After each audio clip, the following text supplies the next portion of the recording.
All right, guys, today our guest on Leadership to Wealth is out of the US of A, my first US guest on the show, Leadership to Wealth. And I got to tell you a little bit about him. First of all, he is out of California and he was a student athlete, both football, baseball, and did really well, continued on through college, ended up washing out due to injury. And you can imagine the lows that came out of that. Ended up going on to becoming a correctional officer out of Stockton, California. And he ended up serving in Chuckawalla Valley Prison in Blythe. Now, very interesting guy, been through a lot of ups, as I said, been through a lot of downs, as I said, and came out. He's been a Freemason for many years, helping out with the lodge. Loves following, some of his the people that he looks up to, like Dan Pena, the $1 trillion man. When we're gonna talk about that and so much more on today's episode of Leadership to Wealth. Ladies and gentlemen, I want to introduce you to Cesar Rubio. Cesar, I'm glad to have you on the show. And, you've got an interesting background. There's a number of different things that I hope we get into and learn about you. But I really want to just start with that first question that I overheard, that your dad was in boxing and how that impacted you. And if you could just share a little bit more about that. Yeah, sure. Thank you, Neil. Thank you for having me on the show. So my dad started boxing when he was about, I think, 15 or 16 out in Baja California, Mexicali, right, which is a border city in California, in Calexico, and then you cross over the border and you're into Mexicali. It was that city was started by, American entrepreneurs over there. Everything about Mexicali has American entrepreneurial fingertips all over, even down to at one point they had the world's greatest beer brewery out of Mexicali. And the top-notch person of that time, of the early 1900s, they wanted to go party, they wanted to have a good time, they went down to Mexicali, to this small place, kind of like Vegas before Vegas. Okay. So that's where he was born. And it was the way it was created is because the train tracks were being brought in from Mexico into the United States, and the Chinese were helping to build that. And until this day, a big Chinese contingent lives in Mexicali, straight Chinese, and they have their Chinatown there, excellent Chinese food. So that's where he started boxing there, and he started going down to the gyms down there. So then when he met my mom and got married and he came to live over here, he continued to practice to get to where he got to the point where he was good enough, got recognized by some, talent people, scouts, and they invited him to go down to Los Angeles to try out for the United States Olympic team. Wow. Yeah. Okay. So is it safe to say your dad is originally from Mexico? He's from Mexico. He's a Mexican. Okay, born and raised in Mexicali. Yeah. Well, I mean, obviously, I heard that, and right off, there is an amazing heritage of boxing out of Mexico. So that wasn't difficult to come up with. So, but okay, so he had that, and then he had the opportunity to try out for the Olympic team in boxing. But I want to ask the question with regards to how that impacted you. Having a father that was a boxer. I didn't get around to that. Sorry. So that was just the back. Yeah. So let me get back to answering your question. So growing up, I would watch my dad go after he got off of work, whether it was 8 hours, 12 hours, he would come home, and there's working on construction. So especially during the summer, it gets up to 120. They're out there working. The construction companies don't care. They have a contract. They're going to build what they're going to build. So he would get home, get into his gym gear, and then go into the gym that he built, because he was a carpenter as well. He learned that from my great grandfather, who was a carpenter. He built his own little gym out there, And he would go in there and he would begin to wrap his hands, and he taught me how to wrap my hands. And then eventually he began to teach me how to stand and how to defend and how to throw the jab and then basic things. And, he began to teach me through that. He would begin to teach me stuff like, hey, son, I'm teaching you this so you can learn how to defend yourself, not so you can go out there and pick a fight. But if ever you're out there and someone's trying to pick a fight with you, and you've done everything you can to avoid it, and you try to run or whatever, you turn around and let them have it, and make sure that fight ends. But that's why I'm giving you this, because one day you will be out there and you will need to defend yourself like a man. And he'd always tell me these things: be like a man, act like a man. So it impacted me in a great way, because now when I'm at school as a kid and there's bullying going on, we didn't know anything about bullying during that time. There was no such word as bullying. The one thing that would come to my mind is, man, if I go home and I tell my dad that I didn't even defend myself and I got beat up by this guy, I'm going to get a second whooping from my dad because I didn't even do what he told me to do. And that's defend myself. So, you have this pressure, this positive pressure on you to perform, and rise up to a level, maintain a standard. So that's in a big way, that's how it impacted me. Wow, that is interesting in that as a young child, how that would impact you. And you're right, times are very different now in the sense that we wouldn't even, bullying was just part of life, I suppose, to some degree. That was just par for the course. You might get bullied. You have to be able to defend yourself. And it's interesting that it was that your father even taught that to you. And let me ask, what was that like for you to have that in your toolbox, to have that in your arsenal, to know that you could defend yourself that way? Even though I had it in my toolbox, it was still scary because you're still a kid and your parents can't be with you 24/7. You go to school for 8 hours a day. Your dad's at work. So you're always trying to avoid any situation that's, especially when it gets physical. Yeah. But what did happen was that eventually, when you did get confronted, like I did quite a number of times, and it was always by the bully. I never, when I was growing up younger, I was way thinner than what I am now. I was always the skinniest kid, so I guess it was easy target. But because of what my dad taught me, and it was in there somewhere, push came to shove, this and that. Next thing you know, I was fighting this kid. And I knew that even if I got taken to the office or whatever, if I told my dad the truth of what happened and what I tried to do in order to avoid that fight, and I ended up defending myself, and now the kid's nose is broken, son, we're good. You are good, and you did what you had to do, and now you know why I'm teaching you this. Good job. Because if I find out later that you did not defend yourself and you allowed yourself to be bullied and you became the victim, I'm going to kick your ass too for being dumb and being a victim. Wow.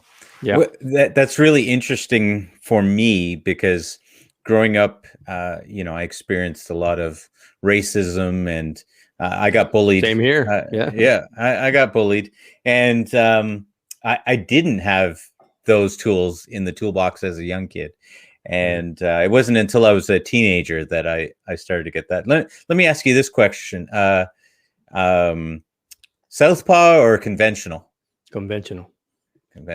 Yeah. So I asked that because you also mentioned about Bruce Lee, and I remember studying Bruce Lee, and one of the things that he talked about was switching using using your dominant hand as your lead. So I actually learned how to box with southpaw, and I didn't know it. I was just like, this is my dominant hand, so I put it to the front and learned to box that way. And it wasn't until I went to a chiropractor that he said, "Oh, do you box southpaw?" And that I even realized that I didn't even know it. So I'm curious. Yeah, later on when I because I did practice Jeet Kune Do, I adopted that. So now when I square up, I automatically go to the Bruce Lee, type where my dominant hand's in front, because you want to put, all the impact in there, boom, and it's over, right? So and it was easier because it was my dominant hand. I can control it better here, and my right leg as well, and I loved it. And so good question. That is so funny because so you might find this funny. A lot of people may not even understand this, but so when I box, the right hand comes forward. It's the faster hand. It's dominant hand. But when I would kick, I would switch stance because, it's funny. I never really realized it because when I went to start taking, again, this is all in high school years, and I started taking some karate classes, and so you just line up like everybody else lines up. Nobody asked which is dominant, which side do you want to. We all just stood like this, and you start learning. And so as a result, I realized that there's, in my mind, it's mixed up. When I'm boxing and I'm going to throw hands, I switch stances, and then I go back and forth. And then on top of that, I had my brother who is a wrestler, and so I learned to wrestle as well. And that was it. I will say this: as a teenage kid, finally being able to have some of those tools made me feel invincible. Completely changed me in a lot of good ways and some bad ways too. There's a dark side to it. Yeah, including getting involved in a gang and these kind of things. But because there wasn't any discipline that went with it. Yeah. So, sorry, were you going to say something there? Well, what you're talking about is it builds up our self-esteem and our self-confidence. But if left unchecked, it easily goes the other way. And I saw it in other friends that grew up in broken families and stuff, and no father figure to guide them, and the mom's putting them in boxing lessons, and now he's beating up the friends, and he's constantly bullying them, and we're like, hey, what the hell's the matter with you, man? This and that way. And later on, and I mean, now older, I understand, like, he just didn't have the father figure to tell him, hey, what the hell are you doing? You don't do that. You want to do that? Do it with me, and that's what my dad would do. Let me see. And bam, okay, sorry, sir. And then that was it. But yeah, you're right. I can easily see that. Well, that is very true. And it's interesting that you pointed out, because my dad was indeed an alcoholic. And so quite often that measure between, the discipline and teaching and those aspects were kind of lost in there with this individual when he would drink and then had no control over those senses. So I learned that I went from being bullied to now having the tools and becoming a bully. And because I equated it to, for me, I equated it to respect. Okay, I'm now gaining respect. And it wasn't until a number of years afterwards that I realized, oh, that's actually not respect. I've just flipped roles, and now I'm the idiot that is doing to other people what they used to do to me. Yeah. But meanwhile, for you, you've had that steady hand, and you got that respect from your dad. And so, but now for you, you grew up in California, and you were also an athlete, and you actually expected to full well be an athlete and go into professional sports. Yes.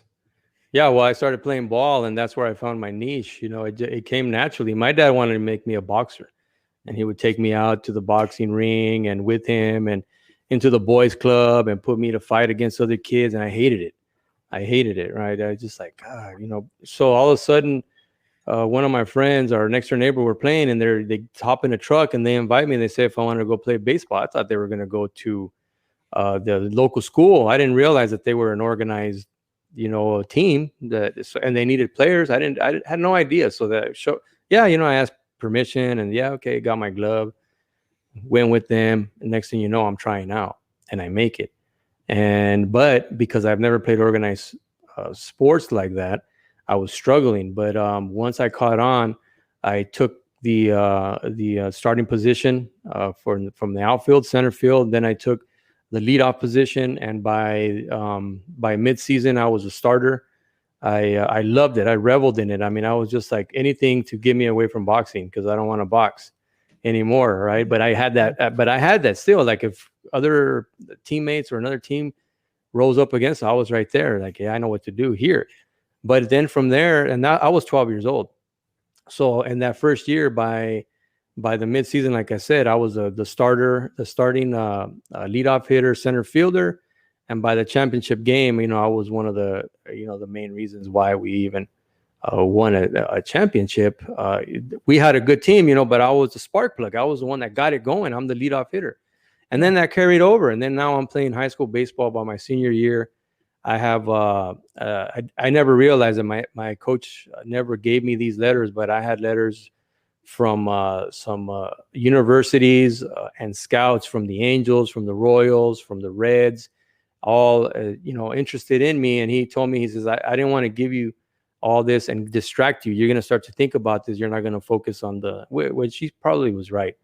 Then I continued to play baseball. That year I won the Brian E. Smith Award for Offensive Player of the Year. They gave me some money for that. I used it for college. I kept playing college ball. I suffered a few injuries, and then that's when like reality began to hit, because these injuries were a little hard to heal 100%. Now you're playing dinged up. Now you're playing when I was 12 years old, none of that hurt. You just got back up and everything. Now you're not playing 20 games in the season. You're playing 50 games fall ball and then 50 games season, and you're weightlifting and you're all day at school. It's a whole different ball game. And then, but I was playing almost every day. I played semi-pro ball. My last year of college, though, I get hurt, a lower back injury, and then. But during the whole time, I had in my mind, I'm gonna sign a minor league contract. I'm gonna go into the minors. I'm gonna work my way up, and let's see where it goes. I had it in my mind, but the injury and some other things, it wasn't meant to be. So yes, I fully expected to be a professional athlete, because even when you sign in the minors, you sign a contract, you're professional. Okay. I'm just digesting what that was a journey like for you. Yeah. It was a journey. What was it like? Because I've got to ask, I mean, you're thinking I'm going to be a professional ball player, and then for that to turn around and for it to be taken out of your hands, that could not have been easy. It wasn't. And now I really do understand that when even professional athletes, when they retire, and then you find out later on that they're struggling with alcoholism, because you're always on a high. You've been trained this whole time to go to war, to jump in the arena. That's your whole mission, and so you're geared. You have a goal. And the goal is to perform as best as you can. There's the enemy, and let's perform well against them. Now, all of a sudden, you're retired. You don't have that anymore. And what do? I didn't plan for it. I didn't have any other plans. I didn't, I'm going to go to school. I'm going to start a business. You're not taught any of that. Now, in college, you have programs that teach you that begin to get it in your head early. Hey, chances are there's 50 baseball players here. Chances are the majority of you are not going to go any further than this. This is it. This is the epitome. So love it, take advantage of it, get your education, have a plan B, have a goal to start a business or go in here, go in there, but don't put all your eggs in one basket. And they weren't really teaching us that back in 1991 when I went to college. So I was all in. And then on top of that, I began to discover that a lot of these athletes were not being fair. They were on steroids, they were on performance enhancing drugs, and all these things began to come to mind. Like, oh crap, no wonder that guy was that big. Man, he wasn't even, he's a cheater. Like this guy, so I couldn't even watch baseball for like 2 years. Because I watched baseball all the time, talked about it, and I couldn't even see it anymore. So with regards to that, if you had that knowledge of knowing the other options that were available to you, would that have made a difference to you? Yeah, because now you're understanding the reality. Maybe you're not even understanding it, but it's put in front of you now. Because the reality to me would have been, oh, I still want to be a professional athlete, even though I'm gonna take my courses and I'm gonna get my degree in philosophy.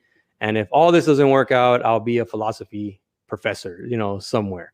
Uh, Even though that Yeah. is probably dangled in front of you, in your mind and in your heart, you want to be a professional athlete. You want to be a gladiator. You want to be a warrior out there all Yeah. the time. And so that's where your heart is at. Even though a lot of those, I found out later that a lot of those professional athletes are like supreme philosophers. They love it. They love this stuff. So it's like one and the same. I'm like, oh man. Yeah. Would it have prepared me a little bit better? Yes, absolutely. It would have. It would have helped me to adjust, because there was a period when I was done playing that there was depression. I didn't know it. But that's what it was. I was depressed. Like, well, you're just wandering around, no purpose now. There's at least to me during that time. Now I know better. There is a purpose. We're here. We're talking. I'm on Neil D'Souza's, show. Yeah. Yeah. Hey, And we're glad to have you here on Leadership to Wealth. And thank this you. is really part of it is understanding that to get to that wealth part, right? It's leadership to wealth. And we always have to start with, being able to lead ourselves and before you can lead anyone else. And so I'm curious about that. You said you went into a period of depression. How old were you when you were going through that? Probably, MC. I played my last year in '94, and I was 20 or 21, and then I got my lower back injury, and it just wasn't getting any better. And then on top of that, the research that I did, all the research was pointing towards they're gonna have to perform surgery, they're gonna have to fuse the vertebrae, and there's a 50% shot that it's not going to work. Probably even better than 50% chance that it's not going to work, and you'll be ruined for the rest of your life. And those are your only options. Good luck with your life. Thank you for coming and asking, right? And I'm like, what the hell? So I was walking around with that as well. I'm like, man, I'm never going to be better. I hurt myself trying to achieve my goals, and I sacrificed. And so, about 21, 22, 23, 24, I would say, I was just like in a daze, like in a funk, not really focused, just just yeah. What were you doing during that time? I started working in the hospitality industry. I down here there was a couple of local casinos, so right away, I got a job at one of the local casinos down there, and working for tips. Still playing ball because some of the guys that I went to school with and were working there. So, hey, Cesar, you want to play ball? All right, yeah, because you still have it in you. It's still in you. You want to go out there and compete. Yeah, you've been breathing, and sleeping it for how many years at that point?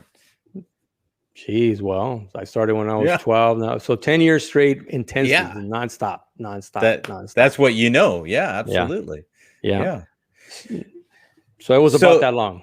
Okay, so you're now down at the casino. You're doing that.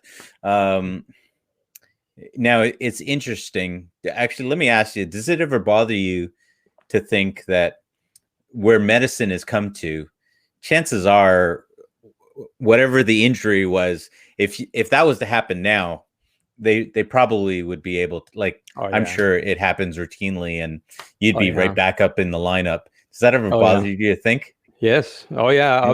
I think it was like 95 or 96. I was watching. I was finally able to watch a game. I mean, I literally shut off 2 years. I could not watch it anywhere. We went to me and my buddy went to a sports bar to have a beer and the baseball game was on, I'd be, hey, dude, let's get out. That's how bad it was. Let's get out of here, dude. Well, why not, man? Look at the girls and this, that, the beer. No, dude, I just can't. Let's go somewhere else, have a beer that they're not. All right. He never knew. But, you that's what you go through. So I was watching in about 95 or 96. I was watching a baseball game, and the player was Gonzalez, I think, left-handed hitter, tall, slim, different physique than from the steroid era, right? They were beginning to wean away from the steroid era, in about 96, a lot of the players, they didn't want the controversy. They didn't want the Sammy Sosa, Mark McGuire. They were under suspicion. Barry Bonds, they were under suspicion already. So his name Gonzalez, tall left-handed hitter. And so they had a little clip on him. No, not Alex. No, not Alex Gonzalez. This guy was a left-handed hitter.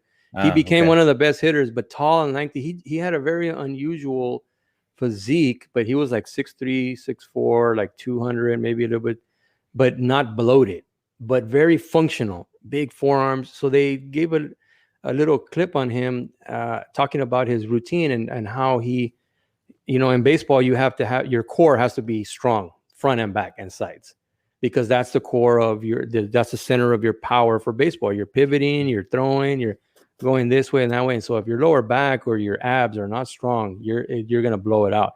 So he began to detail his routine to strengthen all of his core. And that right there, I'm like, there's hope. So now I'm glued. I'm like, holy crap, is this possible? So then I started trying it, and little by little, I began to improve. It took a long time because I was in pain. There were some things that I could not do, but I just muscled through it. I paid attention. If it was too intense, I would lay off. But then I'd be stretching and then doing some of the exercises that he recommended and he was doing. And now, very rarely do I have lower back pain, if any. Well, that's fantastic to hear. That you're dealing with any of that. So you were able to do it. Obviously, it's unfortunate that medicine wasn't back then what it is now. But okay, so you got through it. You got through that. You were going through that depression, and then how did you start coming out on the other side? What helped you to start coming out of that, and how did you channel it?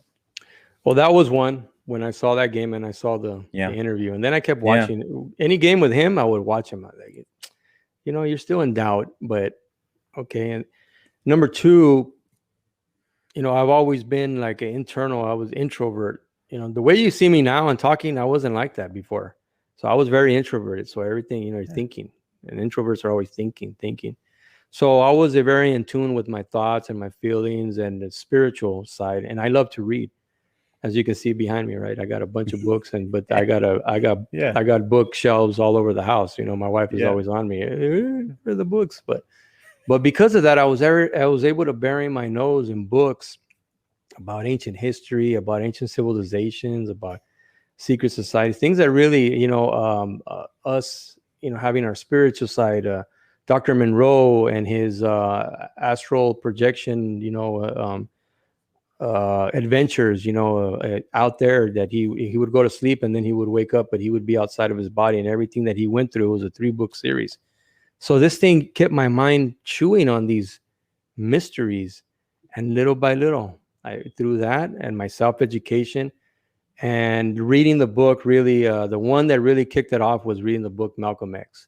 That really, and that was introduced to me by Keith Brown. Keith, if you're ever listening, if you're still out there, thank you for that. We really hit it off working at my first job after I stopped playing ball at the casino. And one day, and he was older than me, though. He was like 20 years older than me, but we just, we clicked. And so one day I asked him, hey, man, why do you always hang out with, what's your deal? Why do you want to hang out with me? You're older than me. You're old, dude. So now I'm the old dude, right? And he's like, you know what, man? It took him a while. We hung out. We started hanging out outside of work. And then one day we went out to have a couple of drinks, and he just like, you know why? You asked me one day why, and he says, because I have a son your age, and we don't talk. He and my, his mom and I, we separated, and I lost contact. I try to get a hold of him. He doesn't want anything to do with me, but you remind me of what it could have been. You're a good dude, Cesar. He's like, you have good morals, you have good stand. And there's some things that we talk about fighting. And I was trying to fight some dudes in there, because we work for tips. So, hey, that's a big thing. And anyway, I felt someone was trying to rob me for my tips and jump the line and do all this. So, my dad's side came out, and I threatened him with violence, and beating them up after. I know where you parked. I'll wait for you. And it's just crazy. I mean, Okay, that's a side so story. That's a side it's- story. Yeah. Yeah. okay, we'll come back to that one maybe. Yeah. Yeah. But You're going to love it. you're talking about the right time period for the advent of the UFC and the like, because I remember when UFC 1 came out and we were like, especially, you know, if you've been trained in any type. Holy crap. You're like, what the? Yeah. Oh This my is goodness, great. what's Yeah. going on? You know, This you is great. watch a guy come into the ring with one boxing glove on, and you know, I remember that. you remember that? Yes, I remember that. Of course. That was like the first one, the first USC ever, I think, 1 or 2. Yeah. Yeah. Oh, and yeah. dude came in with one boxing glove, Yeah. and you know, and you're like, wait, I don't know what's going on, and but it all was for the first time you were getting a chance to see how does this stuff all match up, and you How know, does it really work? It was the real life kumite, Yeah. right, going That on was right awesome. in front of our eyes, right? And Yeah. and then That was this awesome. this gangly guy beats out this muscular dude. Ken Shamrock gets beaten by this skinny guy Gracie, in a by the Gracie, by like- Royce Gracie, yeah. right? Yep. You're like, what? And And then what is this? changed Yeah, the what world. what is this grappling? Like what the hell? Yeah. What? Yeah, you're still trying to wrap your head around Yeah, that Shamrock lost, let alone what is this style? Like what Yeah. happened? Like what just happened? Yeah. yeah. So now I'm curious because Yes. you've got this background in fighting and all this. You've got it in your blood. You've got it there, and all this stuff's happening. Was there ever any influence or thought, hey, maybe I should check that out or go down any of those roads? No, no, because like I said, I didn't like the training, the discipline for boxing and all that. Later on, I started grappling and doing Jeet Kune Do, and I loved it. That was I was a different person. I think because of where I was in, it didn't come into my mind. But you're right. I mean, it could have just as easily come in and say, you know what, because of this and nothing's going right, and I didn't get what I wanted. Let me go beat up on some people, you know, and crank their arms and crank their necks and this and that. But no, it never crossed my mind. No, No. That's great. It occurred to me that I'm glad that that UFC came along at the point it did, because if it had come along just a little bit sooner, I think I might have gone down that road.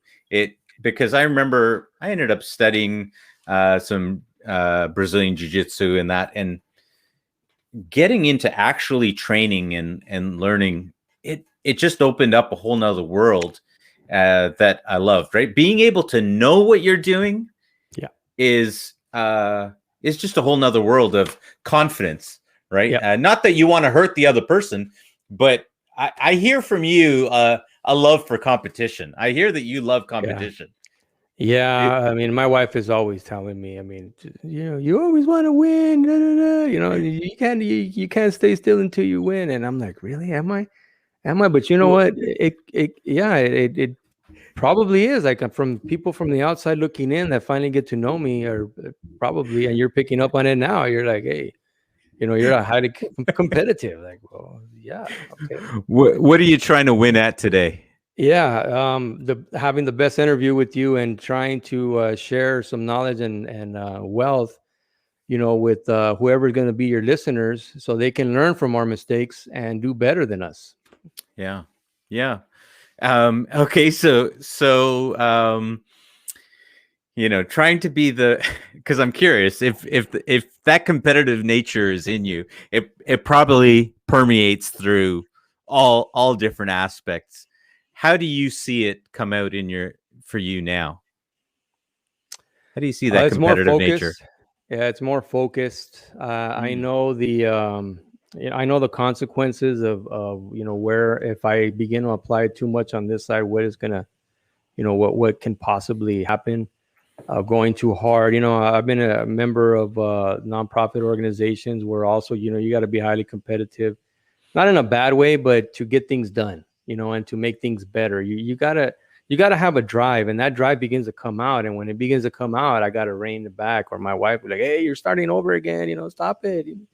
Okay, and I got to go and relax. And luckily, I still exercise and everything. So I have outlets to release this energy and just chill out and not be as intense all the time, which I'm not. I'm pretty mellow most of the time, but if I really sink my teeth into something, yeah, I'm going to begin to go that way, go. And just next thing you know, I'm all in.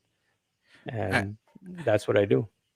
Are you more competitive and driven now, or were you more competitive and driven back then when you were younger?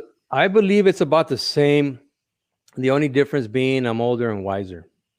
Okay. And what I mean by that is when I was younger, all that competitive energy was flushed into exercise and sports, and that's it. And then now with being married, having a wife and children, I'm medically retired now from my job, but I still am active with some local groups and things like that. I learned that I still have that competitive edge. Like if there's something that I really like, I want to grab a hold of it and make it as best as I can. And let's get together, let's rally, let's do this. And but I find that other people aren't. So I learned to refocus.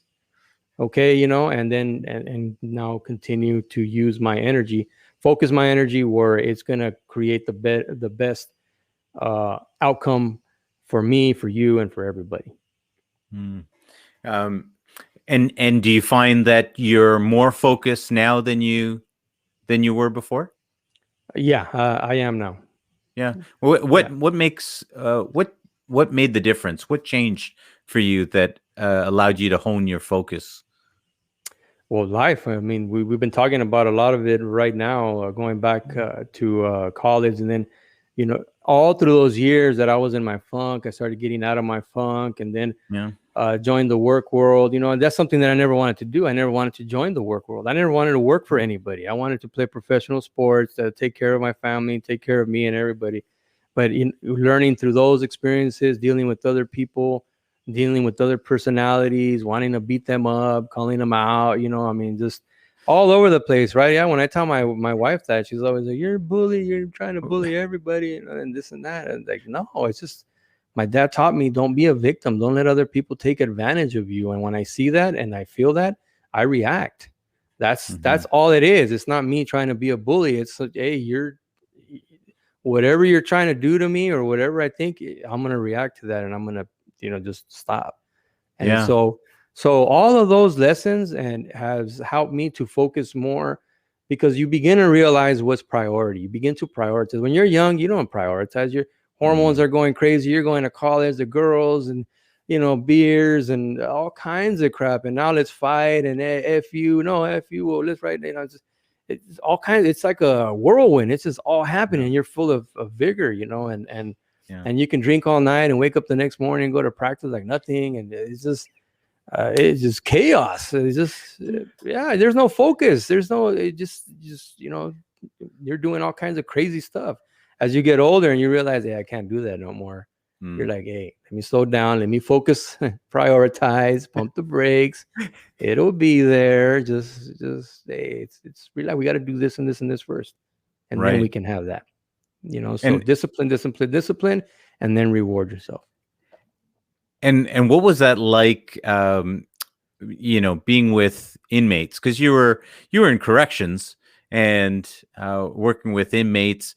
Now, I don't know to what level or what degree you want to share or are able to, but what was that experience like? Eye-opening. You get to see incarcerated individuals that have pretty much, for all intents and purposes, lived out the whole of their lives in there, either in and out, or they committed a crime when they were 15 or 16, went to juvenile hall, and they got 20 years, and when they were of age, they went to a an adult prison, and now they're serving out their sentence. So they've been in there incarcerated and institutionalized. And you see all kinds of you see what the lack of attention, lack of focus. Don't get me wrong, some of those are highly focused guys. They're there because they're good at what they do. They just got caught. But uh, their living conditions and it's a negative environment. It's a negative environment, and you got to do everything you can to not allow yourself to go to their level somehow, maintain. So it's a struggle. And then you adopt a lot of their modalities because that's all they know. They don't know excuse me, sir, can you please move that? They're like, what the hell? What is this weak bastard doing? No, but and so they don't respect you. So you got to come in and bam, hey dummy, what are you doing? Get the hell out of the way. So if you're not used to doing that and that's not your part of your nature, you're gonna have a struggle coming. You're gonna it's a 180 from what you're used to. Like, it's not like, right, hey Neil, thanks for having me on the show and all these. No, that doesn't exist in there. Yeah. Well, I'll tell you a little secret. I don't know if my producer mentioned this to you. I used to work with corrections here in Canada for a couple of years, and now having grown up on the streets, being in gangs, stuff like that, I actually got along quite well with the inmates. The guys I had the trouble with were the other officers. Yeah. There's a way to communicate. Don't get me wrong. There is amongst the inmates, there's a code of conduct. Yeah. And as soon as you learn it, you go by that. And it's simple. Hey, if you want respect, you got to give it. Fair, firm, and consistent. So I'm me, and I'm fair, firm, and consistent. You already know my pet peeves. Get out of my way, and I'll get out of yours. It's as simple as that. Yeah. But if I see you doing something that you're not supposed to, I'm going to get you. It's as simple as that. So just, and you're right. You're right. And a lot of the COs that go in there, you know what, man, I don't know. They were the guy that never got picked on the team. They were the guy that, the unpopular kid. They were the guy. And now they're the lieutenants and the, captains, and they're like living out their dream to, be the man now or something like that. It's kind of strange. Well, I'll share something with you. I used to work with national defense as well here, and I used to see our soldiers that would go over to Afghanistan, and when they're coming back, and I got to see PTSD, or I got to see these guys. And one of the things with going to corrections afterwards that I noticed was that I started to see some of these same things in the COs.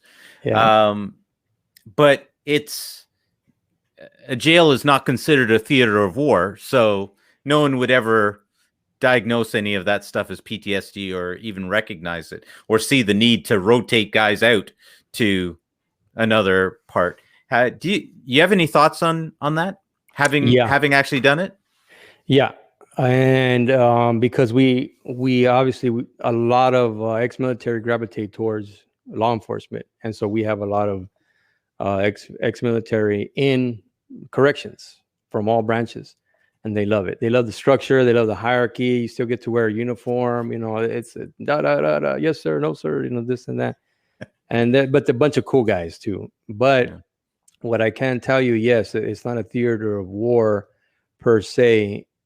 But it's a theater of war psychologically, because you've got to be on your toes. These guys are conniving, they're cunning, they are preying on you, and they smell out weakness like this.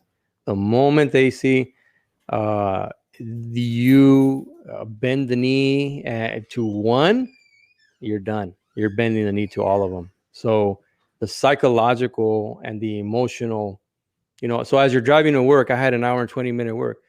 As I leave the house, I'm at a 1. 20 minutes into the drive, I'm at a 2 or 3, right? And now we're into the drive, I'm like maybe a 6 or 7. And right as we're getting into the parking lot, I'm maybe a 9. And then once I relieve my partner and I'm in my work area, I'm at a 10 now, constantly up here, right? And so this is psychological and emotional, and I remember one story. I went in there and I would do my walk around. Once I made sure I had all my equipment, and I'm going to do a security check. It was just, that's what I'm going to do where I work. So I go to a security check, and I caught an inmate doing something he wasn't supposed to.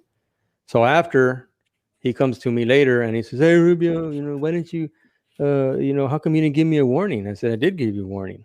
"No, you didn't. All the other COs give you a warning." I said, "I gave you a warning." He's like, "When?" I go, "Didn't you see me when I walked into the dorm?" "Yeah, that was your warning."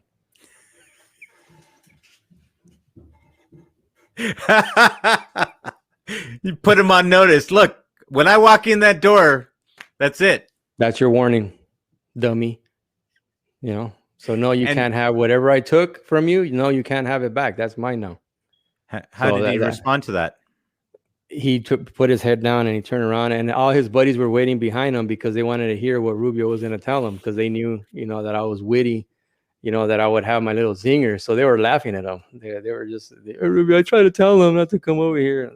I know, that's just him, just. So you develop a rapport with these guys. Yes, a lot of those guys. Yes. So yeah, that was my warning. So it's funny. I'll tell you this story too. I actually had one of the COs come up to me and say, "You're too happy to work here," and then, as it turned out, it was true. It was true. Because I refused to resign to this is just how it has to be, right? And right. Forever, and it's unfortunate that a lot of individuals. I've even had some other friends that have gone into it and have actually recommended against it, because I've said it's a lot to be in that space every day, going in, coming out, years. Yeah. Exactly. It takes its toll. And sometimes you don't realize when you're wearing the uniform and when you take it off. Right. Oh yeah. I've been accused of that already many times. Yeah. So now you obviously ended up leaving with injury designation. Is that correct? Yeah, I got medically retired from there. Okay. Yeah. And so now that's the second time for you. I mean, it happened in your baseball career, and then it happened there too. Yeah.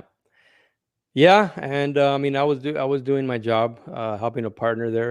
It happened. The injury was sustained during, the me fulfilling my civic duties, basically, and didn't realize it at the time. Just the adrenaline's pumping, and then once the adrenaline begins to wear off, and you begin to feel the little aches and pains, from an altercation or anything like that. And that's what began to happen. It happened to be my knee, and so now, it's the second time, and I'm going through it, and now I got to go to, doctor's appointments, and I got to get X-rays and MRIs. They got to see why I'm not improving. They got to see why, and this and that. Well, I slammed my knee on the pavement, and so it tore my meniscus and it tore my cartilage in half. Just bam, So now it was just bone on bone. Every once in a while, it's just bone on bone. And that if no one is there, anybody listening.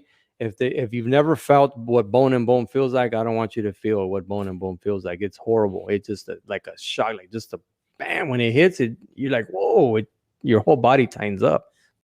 So that happens. I'm going through this. That whole process for them to medically retire me, it took 2 years. And in the whole time, I'm wondering, what am I going to do now? Like, I can't go back over there. The doctors are agreed, you can't ever do that again, because when people ask me, they ask me about that, I try to put it as simply as I can about what a CO has to do at the job. And the best way I can describe it is this. I either have to be able to run to alarm, because if you're my partner and the alarm is where you're at, I got to run towards you because you're getting beat up, right? Or something. I got to think the worst. Or I got to be able to run away from the inmates who are trying to beat us up. If I cannot run, I'm a liability to anybody I work with.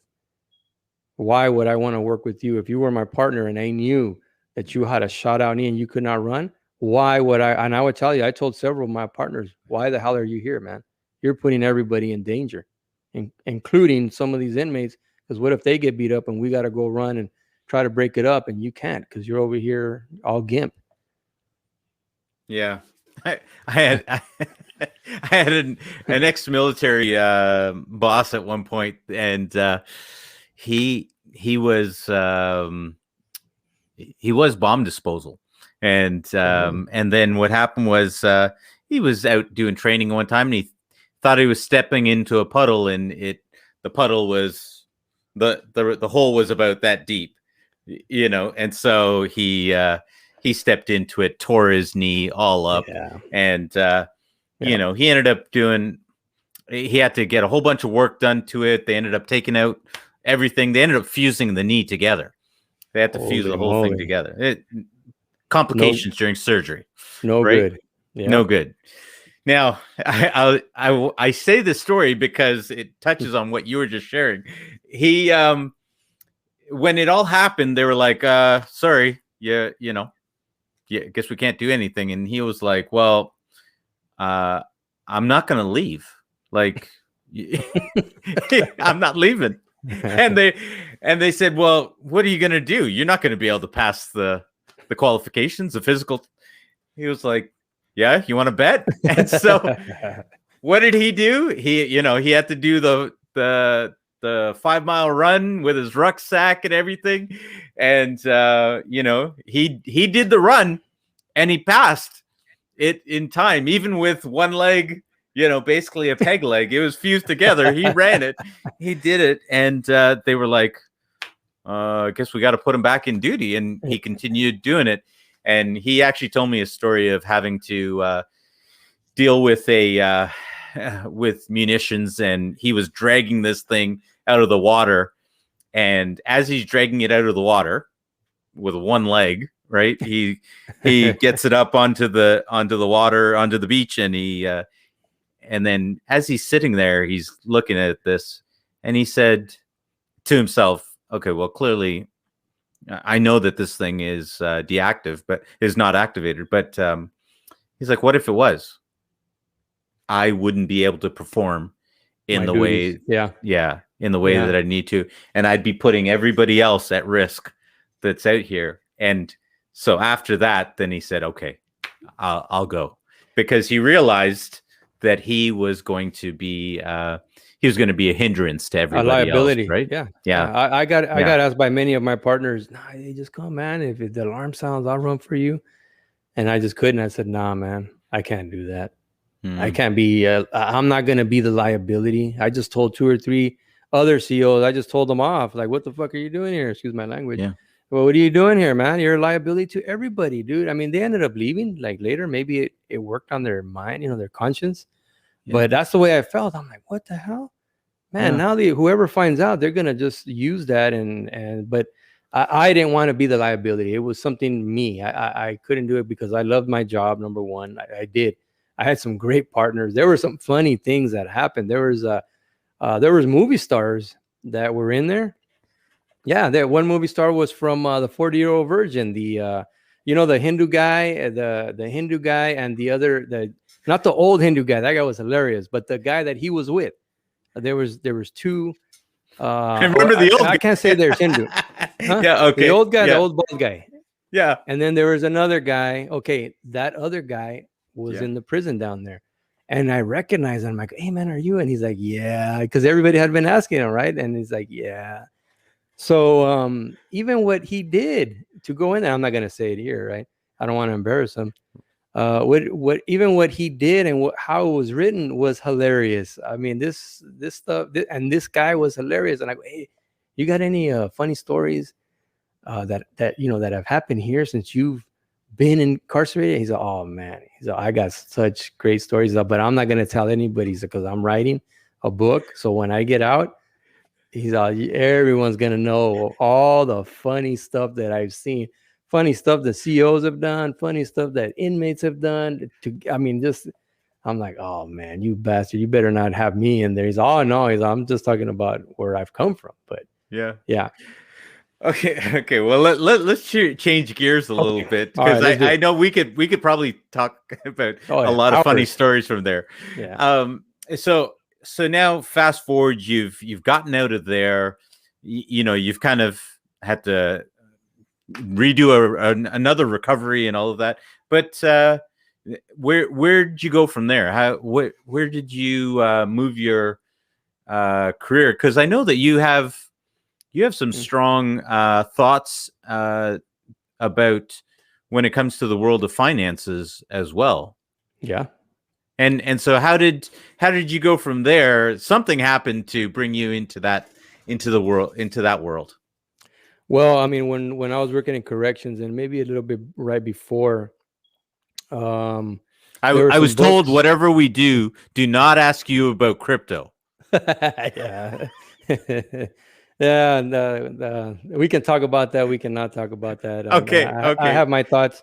I have my okay, thoughts. I have my, because I don't fully understand crypto, but okay. going back to finances, it just began to fascinate me, especially how gold and silver worked, why we weren't on the gold standard anymore and the silver standard.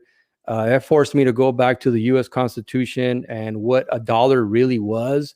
According to the Constitution, and according to the Constitution, it's 375 fine grains of silver and what have you. And this constitutes a dollar, that came from Spain, because during that time that the Constitution was being written and we were trying to formulate a new government for the 13 colonies, they were scouring the world and history as well, monetary history, to find out what the best system of money at that time was, and what the purest, how they can measure silver, who measured silver the best, right? And that was the Spanish, which is where the word dollar comes from, because it was a dollar, right?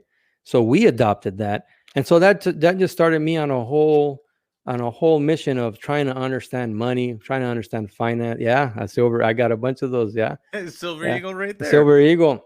Yeah. So and because of that, I ended up buying and investing in some of that as well.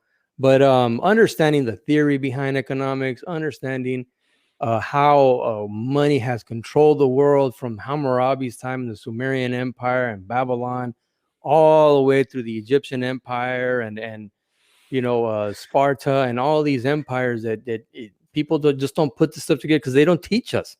And it fascinated me because I love ancient history and ancient civilizations, but no one ever taught me how money influenced their decisions or not their decisions. So I got into it, and some of these books, like a lot of these books behind me, are money and finance and ancient history and combining the two.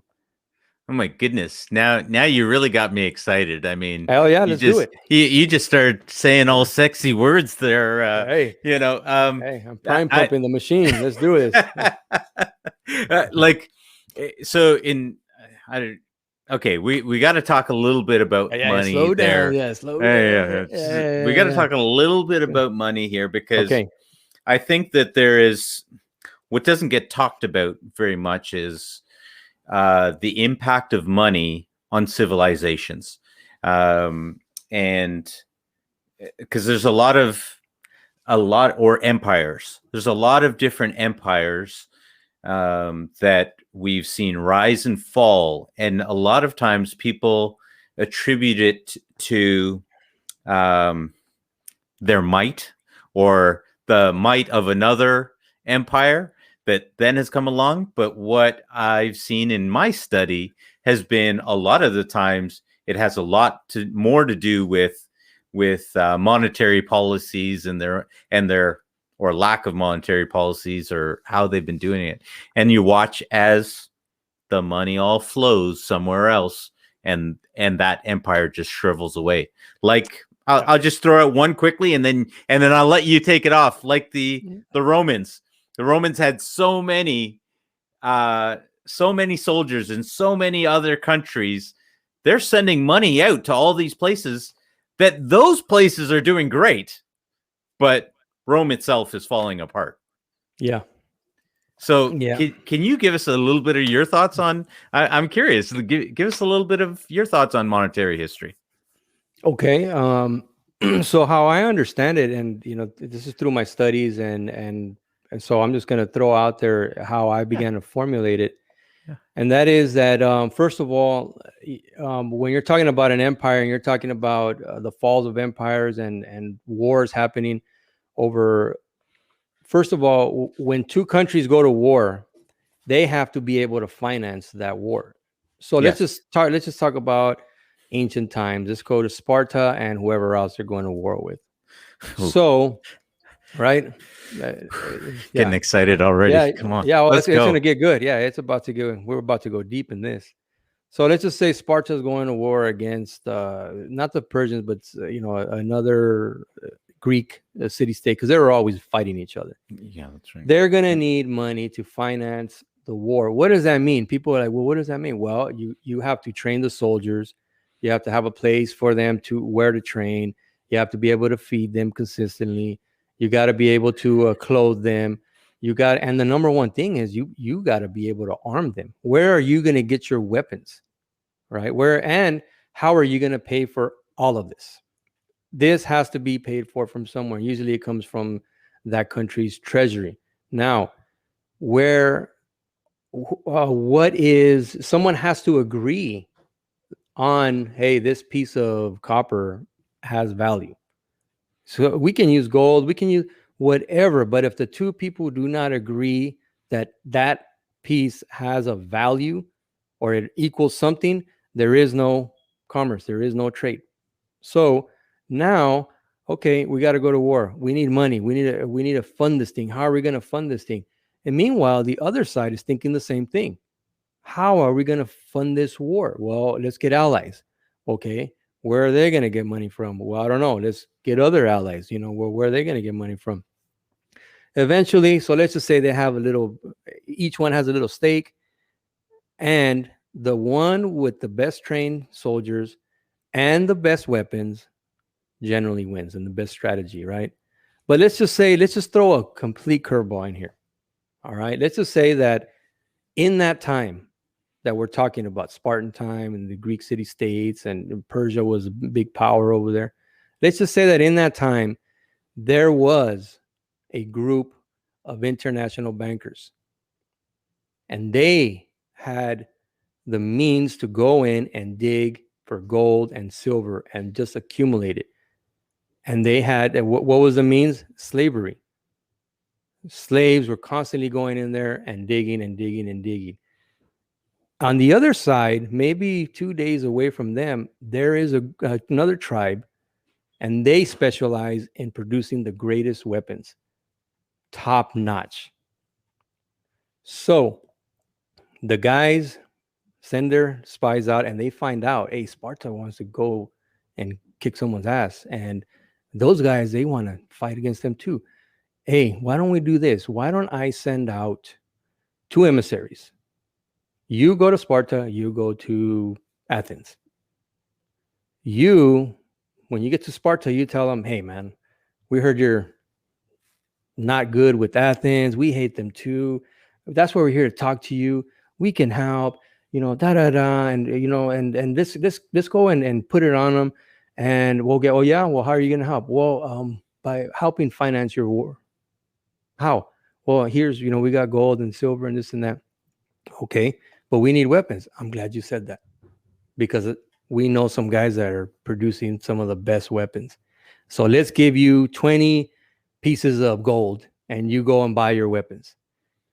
In the meantime, in Athens, they're telling them the same thing. Hey, you want to go to war with Sparta? We hate them too, man. And that's why we're here. We want to fund your war. We want to help you win. And well, how are you going to help us? Well, we got gold. Okay. And well, how much will you lend us? You know what? Because we like you, we'll lend you 10 pieces of gold. Well, but we still need to buy weapons. I'm glad you said that, because we know the weapons makers over there. So they go and they get their weapons, but they only have 10 pieces of gold. Sparta has 20. Who's going to win? Sparta. They're going to be able to buy the most weapons. They're going to be able to buy the better weapons, right? In the meantime, the international bankers lent money to both of them, so they don't care who wins. And when the war is over, come and pay up both Sparta and this is some of the maybe the background that's happened. Maybe this is ancient. Maybe this goes far back in time, but it was money that was controlling this, and it was the control of who gets how much money, and to fund their war, right, and buy their weapons and what have you. Because if one guy only has 10 cannons and the other guy has 20, but he's got a boatload of cannonballs and this guy doesn't have any, who's going to win? Well, the guy with the more weapons, with this, but he had to have gotten money from somewhere. Where did this money come from? That's why they say that in Sparta, there's a king that all of a sudden he gets up all his soldiers and they just all of a sudden out of nowhere go and attack this unknown place for no reason. They're saying now that the reason was that he figured out who these money lenders were, and he went to go crush them and take their money and get them out of the picture, and now come back. So because there's no reason why, we never find out why Sparta felt the need to become militarized 100%. Nobody knows that. We just know that they were, and they were the greatest. But there is no reason why. So Sparta went after the money lenders and crushed them, and then therefore they were free. They were not bound to anybody anymore. And now we have a monster, right? We have Sparta, and they didn't want to trade with anybody. We know that they were very selfish. They were very tight knit. They didn't like really. They didn't. We kind of got an idea in the movies, the 300, and then the one after that with the Themistocles and the Athens, where they finally joined forces and to defeat the Persian Empire. But they let us know that the Spartans didn't want anything to do with that. You guys fight for your freedoms and all that. We're good. We have 30,000 Spartans. Anybody that comes, bring it. Let's see how far they get. And on top of that, we're not indebted to anybody. We are masters of our own. We're truly free, is what they were saying. So they're not lying when they said, tell Xerxes he's fighting with free men here. That they were not lying. And isn't it interesting that in that movie they present the Persian emissary he was giving a lot of money to one of the Spartan emissaries or senators, right? He sold out, in other words, to them. So the Spartans were somehow aware of this, and this is nothing new. I got this from a book called The Babylonian Woe, where it talks about finances, and it talks about ancient civilizations, money, what money is, what money isn't. But that's some of my ideas of how that goes. The economics, it doesn't matter what economic system you have. If you are inflating, like what they're doing now here in the United States, if you are in a fiat system, which we should never be in because you can easily inflate and deflate, ruining people's wealth and ruining their little nest eggs and what have you, because it gets devalued, right? Your money's locked in a 401k or a 457. You have no way of bringing it out, right? But you can print out money all you want,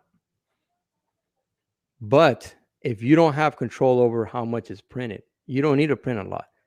Benjamin Franklin said that the only reason why we went to war with England was because England took away the colonies' abilities to print their own money interest-free. When England found that out, they said, you are going to not print any more money. And if you do, you're going to pay interest to us. As soon as that happened, inflation went up, debt went through the roof, there's poverty everywhere, and now we can't even pay England back. And now they're leaving us no choice but to go to war. Because in war, what do? In war, you wage 3 wars. Psychological war, 1. You want to break them mentally first. And if you can't do that, you wage economic war. You inflate their money, you somehow, attack or somehow get into their economic system and inflate the money and print as much as you want, and it just devalues their system. And when that doesn't work, now you have no choice but to go into all-out physical war. And what's behind it? Money and power, right? That's what's behind it. So that's some of my thoughts on economics and currency and what have you. Well, I mean, we could talk on this one a lot. I mean, obviously, I've got a certain amount of beliefs and study in the areas of real money, because we know that in 71 Nixon took the U.S. off Completely. of the gold standard. Yeah, Yeah. completely. Right. Yeah. I mean, the value was already off. Everyone already knows that. There was already a disparity. There was more money being printed, even though Yes. they were saying that it was $1. 1 ounce of gold was worth, I think they said at the time, $7, but it wasn't even that at that point in time. But then once they took the U.S. off, the entire world started floating against the U.S. dollar at that point. And now, for those that don't know, how did the world even get onto the U.S. dollar? We know that after World War II, because, like you were sharing, the U.S. was the one that was producing the vast amount of munitions for the war, so they were getting paid primarily in gold. They, of course, became the powerhouse with all the gold in Fort Knox. Yep. And so it only made sense to back everyone onto the U.S. dollar. And by all logic, that did indeed make sense. But then once Nixon took the U.S. and by default the world off of the gold standard, everything started floating. Now we've watched, I mean, for 100 years, never mind from when Nixon took, we've watched as the dollar has continued to devalue in Canada just as much as in the States. So the question is, if we know they're going to continue devaluing the dollar, what are we supposed to do? Good question. Number one, obviously, you have to educate yourself. You have to understand the machinery, right? The Federal Reserve System itself, people think the Federal Reserve System, they get the notion, oh, it's an evil system. It's not an evil system. It's just created and it works the way it works. And people, because you can have a fiat system as long as where we run into a problem, like I said earlier, is that when you begin to print out more money than what we need, it devalues whatever cash you have on hand. So if they were just to print out what we needed, just to help facilitate commerce and make it run faster, then our every single dollar would be, very, very precious. It would be, which was the point. That was the point. That was the point. The Federal Reserve System. Now, when you study the Federal Reserve System, which is why I said you got to study the money system, right? You got to study, like what Mike Maloney says in his Hidden Secrets of Money series, 1 through 9 or 10. I forgot what it is. I love that. I make my boys watch that, because what he's breaking down is exactly what we need to do. It's a precursor. Yeah. Oh yeah, I've got that one too. Love that book. Love that book. Great. That's Michael Maloney's. What is it? Michael Maloney's Guide to investing in gold and silver. Yeah. And so you have to educate yourself. Michael Maloney says it at the beginning of every single one of his videos for the Hidden Secrets of Money, that the greatest investment you can ever make is in yourself and educating yourself on how money works, world finance, all of this stuff that is being used against us. This has been a weapon that has been used against us, because we're just floating along with the rest of the stream. But the few who do understand it and begin to use it, eventually they begin to, what I say, the Federal Reserve System is a money-making system. And you get to the point where if you understand it enough, you attach yourself to that money-making system somehow. And how do you do that? Well, the way I'm seeing it is by investing in gold and silver, by investing a little bit of the crypto technology, not so much the crypto coins, but the blockchain and what have you, because that's where the real investment is. That's where the real value is, right? And you begin to allow this the interest to accumulate and build more and more, and then the one of the biggest mysteries in the universe, right? The mystery of compound interest. Nobody really understands it, but we know that it works. We know that it begins to happen, and once it reaches about $100,000, $200,000, if you're accumulating a 5 to 10% interest on that $100,000, $200,000, $300,000, all of a sudden it just begins to blow up. It just really begins to. So we got to educate ourselves. no matter what, even if it's war, what we're talking about, if it's sports, sports medicine, but especially this, guys, because it has such control over everything we do. Money is freedom, right? If the more money you have, the more freedom you have to do what you want to do, when you want to do it, where you want to do it. You can travel wherever you want to go, all this stuff. But if not, then you're going to be stuck along, with the rest of the majority of the people. So education is the key. Education and the desire and the discipline to want to do it, to understand it. Because let's face it, a lot of people, why are you always talking about money? But I've got to ask this because Okay.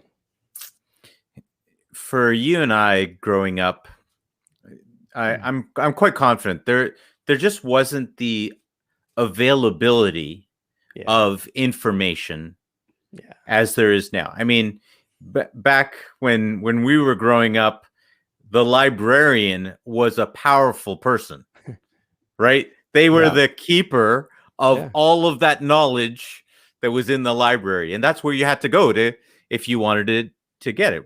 We didn't realize the value that was in there. Most of us didn't realize the value. But now information is everywhere. People are sharing it all to the point that most people they're inundated by it and they don't even know what to believe. So my question is, what would you do, if you had to go back but you're now an 18-year-old man. You're a 19-year-old, 20. Actually, we'll go 2021 because that's when you were making your transition. Mm-hmm. How in the world do you even get started to bring yourself through there? Because, I mean, there's so much information. How did they even decipher what to believe and what not to believe? Through the money, we're talking about money still. Yeah. How would I do it? Or what, as a 20-year-old, 21-year-old? I would, number one, go through a history, kind of like what Michael Maloney did. Go through a history of money in different empires. How, especially going back to what lira, was it lira, and where they first minted their first gold coin, I think, or silver coin. I think it was the lira, somewhere in Greece. Was the first time, and they, because of that, they began to spend too much, and they had to begin to cut the actual purity of it, and they had to put alloys, different alloys. So now you didn't have all the silver into it. So I would do that first, so they can understand how easily it gets manipulated, where money started, the actual first real money. Because before then, you had seashells, you had beads, you had, and again, it was something that the two parties had to agree upon. Hey, these 3 beads equals a cow, or, whatever it was. But now you had gold, and we were enamored by it. And like I was telling Wyatt in the conversation, we don't even know why we're enamored with gold. We don't know why. We don't know why we're enamored with the stars. If we're in a dark enough space with no light pollution and we look up, we're just stunned, right? We're like, what is this? Like, I didn't realize there were so many stars out there. Now, why am I saying that? Because we're so enamored with gold. We're so enamored with the stars. And when you realize that the only time gold is ever made is when a star explodes, you're like, what the hell? That's the only time. Really? Yeah. I didn't know that. That's the only time. And so is it something like when we see gold, we somehow intuitively like this is like from out there, like this is godly, like, it fell from the heavens. And I don't know, but we don't know what our fascination is with gold. We don't know what our fascination is with silver. But it was very easy for the parties to say, yeah, that's valuable. Let's begin to use it as real money, right? Because there's a difference between money and currency. That's another thing that I would begin to teach my 20-year-old self, the difference between money and currency. And then lastly, I would, because it's a living example, study the Federal Reserve and what they do and how they actually came into being, what they did, how they print money out of nowhere and then charge you interest. And if someone's getting rich off of this thing, and If you counterfeit, because that's what they're doing. But if you and I do it, we're going to jail. They do it, and hey, no, but that's our game. That's our game. But if you do it, you're going to jail, because that's our game. You come up with something better. If you can come up with a better system. So that's kind of like my basic on how to educate, educate my 20-year-old self on money and how it works, going back to ancient times till now. Well, look at how they are. They're attacking cryptocurrencies, right? Which, to some degree, it's almost like a printing of money. They're finding a way to get it offline, away from the government. Yes. And if this is my 2 cents, I'd love to hear your feedback.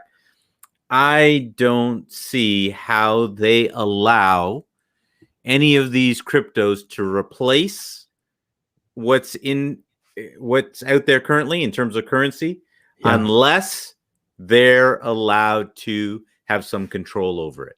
Your thoughts? Yes. I ever since I started studying money really intensely, like since 2012, 2010, 2012, around there, I began to call these people the money masters. And that's who they are. They're the money masters. And the money masters, all that's been happening, these fluctuations, these wild gyrations in the crypto world, all that is the money masters stalling for time to figure out how to tax this system, how to take advantage of it. They might not be able to take complete control of it. That's why they're throwing around the idea of the Fed coin and all this stuff, because they realize the actual efficiency of it. Because, hey, you guys have been printing money out of nowhere and charging interest. What's the difference between the crypto and the Federal Reserve note? There is no difference. The only difference is that you have complete control of the Federal Reserve note, which we know as the dollar, which represents debt, by the way. It doesn't represent wealth. It represents debt. And you don't have any control over any of these cryptocurrencies that are being produced, and you're mad. So, hey, the people are beginning to speak and figure it out.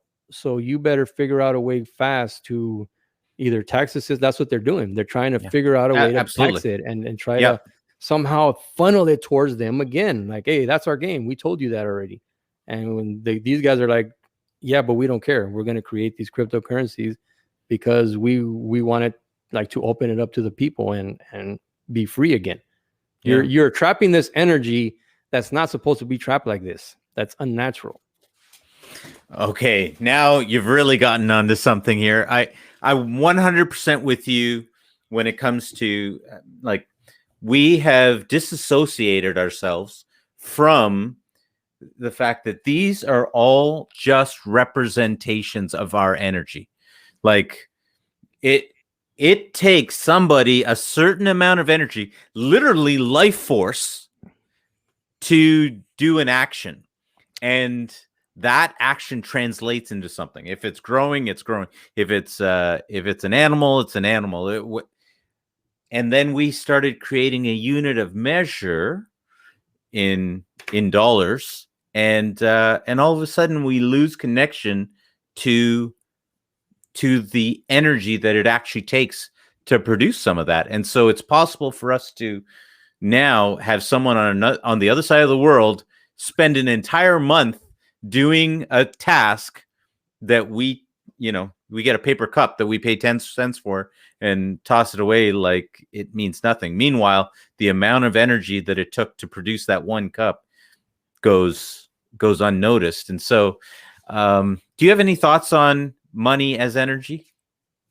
Yeah, no, money is a representation of our energy. If it takes me, when I was working in corrections, if it took me 12 hours out of my day, an hour and 20 to drive up there, do my 8-hour shift, get off, drive an hour and 20. So that's 12 hours of my energy in order to get a paycheck. That's right. And then someone had to expend the energy to put the figures into the computer. But when you're talking about energy, it's even more fascinating when you realize that someone stopped calling money and they call it currency, and they have these circuit banks, right? Because the currency has to go through through these circuits in order to, and then The faster this money has to move fast. It cannot stagnate. That's why they need to lend it out to people. They need to lend money out because the energy has to continue to move, and the faster it moves, the more they can bring into them, and then they can lend more and just create this giant bubble that's been being created since 1913 when the Federal Reserve System was created. So it's energy. All of it is energy. Yes. Right. Well, okay. So let me just jump back onto what you were talking about with regards to precious metals and that. Why is it that we're seeing huge stimulus out there in every facet, and yet we're watching the value of precious metal basically, barely moving at all in comparison. Yeah, it's stagnating. I would have imagined. I don't know. I would have imagined that by now gold and silver would have skyrocketed ever since Corona hit last year, because you knew that buildings were going to shut down, businesses were going to shut down, people were going to lose their jobs, and so all this chaos was going to happen, and leading to one thing: gold and silver beginning to skyrocket. Right. I think by certain calculations, silver should have been already like at $1,000 per coin, and it's not. It's just stagnating there. It just, maybe it'll go up $2, maybe it'll go down $2, but why is it not? The money masters, man, just when you think you have a handle on their philosophy and their tricks, they pull another ace out of their sleeve and continue. Not only that, but the stock market keeps going berserk. It keeps going up and up, another record high, another record high. Yeah. But you're telling me that gold and silver is going down because nobody wants it? No, there's gold and silver in all of our electronics. There's gold and silver in catalytic converters. There's gold and silver in all kinds of stuff. But you're telling me that it's not moving up? Like there's no need for it or something? What? I don't understand. The money masters, that's why they're the money masters. They've been doing this for far longer than my measly 10 years of research. Yeah. I think we could probably spend a lifetime trying to study this stuff out, and we still wouldn't be able to crack all of the secrets that are behind all of it. So obviously there's a lot of different angles there when it comes to money and building wealth and that. And you've kind of shared on a number of topics. What are you doing with yourself these days now? These days, ever since Corona hit, I was already working out, but when Corona hit, I picked it up. A notch, because I said, the body's a bunch of energy and the immune system needs to be strengthened. So, I need to up that with my kids, my two boys, my best friend, he brought his boys, and we were just working out and reading, getting online, taking courses, finishing up private studies that I have. I, continuously going within. You have to go within, because if you don't and you're external, then that's how we got into this place. A lot of people are divided on the coronavirus. A lot of people are taking sides, and no real questions are being asked, in my opinion, because they refuse to go inside and listen to their intuition. Like, hey, something's wrong here. Something is not right here. I don't know who to trust. Oh, I know who to trust. Me. Let me go in and use the computer and begin to research some of this stuff so I can understand it for myself and not begin to rely on the so-called authorities. Because somewhere along the line, we began to accept the authorities as the truth instead of the truth as the authority for us. So I kept myself active that way. I keep myself active that way. I began to work on my podcast along with Wyatt. I took these courses. I got out of my comfort zone. Some of it was very uncomfortable. I challenged myself every day in that way. And that's how I've been, staying active these days. I'm getting older, I feel myself slow down here and there. I don't recover as well as I used to from strenuous exercise, but I still get at it, and every once in a while, when my boys see me, weightlifting and doing some stuff, I'm like, yeah, boys, yeah, test it. Come and get some. Put you on notice. Yeah, here's your old man. Don't be fooled by the gray hair. Your old man can still do it. So tell us a little bit about your podcast. Yeah, my podcast is called Masonic Muscle, and the reason why it's called that is because, again, during this pandemic and the stay-at-home orders, working out and thinking about after the workouts, my buddy and I would sit down and sometimes he would bring up these questions about masonry, Freemasonry, and then we'd talk about exercise. Hey, what are we going to do, and this and that, and they just began to combine. They began to coalesce. But through him, my buddy David Perez, he's the one that says, "Hey, man, I'm building my better body, and through the tools." He's like, "I'm a Mason too," and I'm like, "What are you talking about? You're not a Mason, I'm a Mason." He's like, "No," he says, "I'm building my better body to using the tools of the gym right here. Our garage gym that we have. I have a barbell, and we have pulleys, we have dumbbells, and we have all this. And through that, I'm building my body." He's like, "And aren't you guys Freemasons? Don't you guys get tools to become better men?" And I'm like, "Yeah." He says, "Yeah." He said, "The only difference is that you guys are not physically out there chiseling away and building stone structures. And we're actually here putting in the work, chiseling away at our body and molding our body into the way we want it." And I'm like, you know what? I might make that into a podcast and call it Masonic Muscle. But also on the Masonic side, we're going to be talking about, and we've been talking about, things that in Freemasonry we know are not exactly right. And you need strength. You need strength to be able to face the things for what they are. You need strength to be able to face the reality of things, so that, because until you realize that there's a problem, you're not going to change it. Once you realize there's a problem and you have the strength to face it and acknowledge it for what it is, you will be able to move forward and begin to take the steps necessary in order to fix whatever the problem is, and do it with honor and pride, and self-respect, and build up your self-esteem. So that a lot of our conversations will have to do with that as well in Masonic Muscle. So what's the problem that needs to be addressed right now? And where? That you see that needs to be addressed, and you're addressing through your podcast. Okay. Well, in the fraternity, there have been things that have been afflicting the fraternity, causing the membership to decline.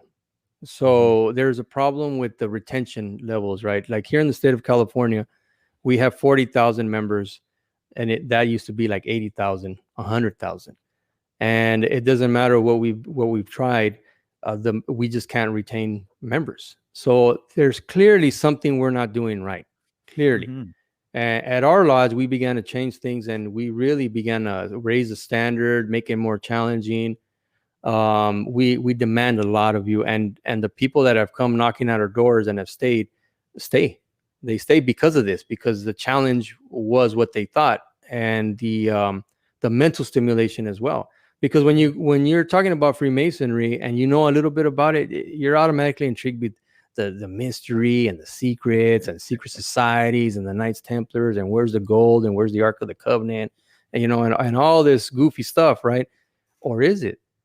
Well, you got to have enough strength to be able to delve into these things and speculate and join in the mystery. Why would you not join into the mystery and take advantage of the controversial aspect of Freemasonry? Why would you not? As long as it's done in a not only respectful but a mature manner, knowing, letting them know, hey, we're going to speculate, because now we're speculative Masons. In the past, we were operative, and then soon we became operative and speculative, and then all of a sudden we just became speculative, meaning we no longer worked, with the tools, but we just worked on ourselves. So how are you working on yourselves if you're completely ignoring all these other controversial aspects? You're not. Embrace it. embrace it. So that's, that's some of the stuff that I see as far as the fraternity. Wow. Okay. And how long have you been a part of the fraternity now? 19 years. 19 years. Wow. Yes. And your friend that you were working out with is also part of the fraternity? No, he's not. Oh, okay. No, Okay. he's not. And he's known that I've Okay. been. And that's the joke. That's why when he's like, I'm a Mason too. Like, what are you talking about? What's in that beer that I just gave you? Jeez. Yeah, David is a good guy. David Perez. Shout out to David Perez. Shout out, brother. Yeah. Yeah. Dave Perez. Wait a minute. Isn't there a referee named Dave Perez? There might be, because when I looked him up on Facebook, there was like 1,000, 2,000 Dave Perez. Because he's like, hey, Dave Perez. He's like, hey, fool, send me a friend request. All right, so I get on there, dutiful friend. Right? I get on there and all these names. I'm like, what the hell? And so I keep strolling and strolling and strolling. And the little cursor starts getting smaller and smaller and smaller on the side as you're strolling. So I mean, I had to tell him, hey, I looked you up and you're not there. What? Man, he's like, no, I'm there, fool. This David Perez. I go, man, you know how many David Perez? There's like 2,000 or something on Facebook. You go look me up. Yeah, that's what I told him. And he's like, oh, send me a request. So that's how that happened. Shout out to you, David. I've got one last question for you. What's in a name? What's in a name, especially with a name like Cesar? There's energy, obviously. There's intent behind a name, and the best way I can describe it is the movie Gladiator, when the black actor, they're getting ready to go out to the gladiator games again into the Colosseum, and the Emperor Commodus knows that Maximus is alive, right? And so they're getting ready and they're having a meal, I think, and the black actor looks into Maximus's eyes and he says, you have a great name. He has to kill your name before he kills you. And I resonate with that, right? Because everywhere I go, when they ask me what my name is, and then I tell my full name, right? Because it's Julio Cesar, but it's Julius Caesar, right? The emperor's name. They're like, whoa. They're like, whoa, like the emperor? I've got that since I was a kid. And so that's really instilled pride in me. And when they say the name, there's intent, right? So it's either, yeah, Cesar, like Cesar, God damn it. It's so either way, there's energy, and what's in a name is what people, the intent that they put behind when they say it, because that's the energy that's flowing. And so you either make your name great or you don't. Wow. I asked that question because the moment I first heard your name, I thought that's a powerful name. Thank you. A powerful name, and it's powerful to try to live into that name. And we've crossed a lot of different sections here in this conversation, and we started out with a little bit about bullying, and I remember that when they would bully me as a kid, they would make fun of my last name. How do you say that? And they'd make fun of it. And I went with that for a lot of years. And then there came a point where I thought, that is my name. And it stands for something, and you will not take that from me. And I'd had enough of that. And so, and I've chosen to live in that power and live with that name. And I'm going to make that name something. And so you embraced it. I embraced it. Absolutely. You embraced it. And I have kids. So I said, my kids are going to, how am I going to give them this name? I'm going to give it to them with power. Yeah. And so I ask you that question because it's interesting to think of where your dad brought you from as a kid, teaching you to be a pugilist and to hear, really the fighter in you throughout your story is what I heard as you've shared. And you really do have that name, and I was curious to know how that resonated with you, because it definitely sounds like you sound like a fighter. I appreciate that. And right now, when you're saying, with my dad, you forget my mom. You don't forget. You didn't know. My mom was a stay-at-home mom for the first 13, 14 years of my life, and she was tyrannical. There was no, there was no. Oh, I'm gonna go to, no, leave my boy alone. There was none of that. There was, come here. You did something wrong, and she whipped me, right? And then she'd say, just wait till your dad gets home. So I'd get 2 whippings. And the mental abuse. Yeah. So can you imagine? Like, now I'm getting bullied at school. And I'm like, man, what the hell is going on here? So now I'm gonna get 3 whippings if I allow this guy to whip me, and I take that home, and my mom and dad find out, they're both gonna whip me. So that's 3 whippings on that day. I better do something now and just start fighting. You know what? Let me start fighting here. And that's how it would go. So my mom was a very strong influence, strong female, not your typical mom, because her grandma that raised her, my great grandmother, came from the Mexican Revolutionary War. She served there in 1910 Mexican Revolutionary War as a nurse assistant that would go out into the battlefield after a fresh battle and begin to go attend to all the wounded soldiers. And she just saw all kinds. So she was like raw and tough and didn't mince any words with anybody. That woman, my mom's grandmother, she was ruthless. Yeah, she was tough. Wow. Yeah. I can't imagine what that was like growing up in the Rubio household, but I can definitely hear the firmness, and there was law and order. There was no doubt. Yeah. There was law and order, and there was no question. Let me tell you. Let me put it that way. There's not like, sometimes I go to some of my friends' house or other stuff, and I'm seeing what's going on. And I'm like, what what is this? Like, what? And then growing up, going to other, my friends' homes, my teammates or whatever, and seeing some of the stuff, it was an eye opener. I was like, what is this? This is chaos. This would never go down in my house. My mom would be up in me, and then my dad next, and then like just everyone just dog piling and just straighten up, son. What the hell? So my parents, actually, we moved them just a couple of years ago. We moved them around the corner from us, and they live right around the corner from us.